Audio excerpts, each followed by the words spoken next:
অনির্বাচিত সরকার দীর্ঘদিন দেশ পরিচালনায় থাকতে পারে না বলে মন্তব্য করেছেন বিএনপির মহাসচিব মির্জা ফখরুল ইসলাম আলমগীর। তিনি বলেন, সংস্কার কোনো নতুন ধারা নয়।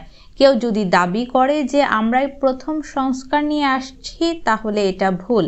সংস্কার একটি চলমান প্রক্রিয়া। প্রতি মুহূর্তেই সংস্কার হচ্ছে, সংস্কারের ধারা চলতে থাকবে। সেজন্য তো নির্বাচন বন্ধ হয়ে থাকতে পারে না। দিনের পর দিন একটি অনির্বাচিত সরকারের হাতে আমরা তো দেশ পরিচালনা করতে দিতে পারি না। সেজন্যই আমরা তাড়াতাড়ি নির্বাচন চাই।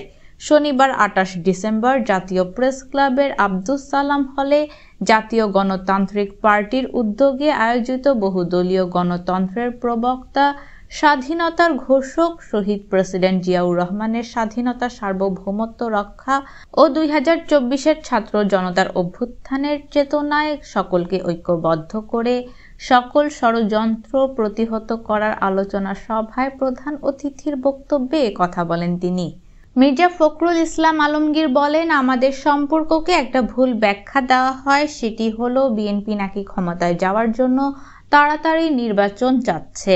কিন্তু ক্ষমতায় তো আমরা আগেও ছিলাম, ২-৩ বার করেছিলাম।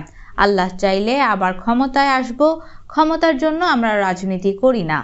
অন্তর্বর্তীকালীন সরকারের উদ্দেশ্যে তিনি বলেন, আমরা বলেছি আপনারা সংস্কার করুন, আমাদের কোনো আপত্তি নেই। কিন্তু যে বিষয়টা নিয়ে বাংলাদেশে সবচেয়ে বড় সমস্যা তৈরি হচ্ছে সেটি হলো অস্থিরতা। একটি নির্বাচিত সরকার থাকলে এই সমস্যা অনেকটা কমে যাবে, কারণ নির্বাচিত সরকারের শক্তিটাই অন্যরকম। জনগণ তার পেছনে থাকে, এই কথাটা আমাদের সবসময় মনে রাখতে হবে।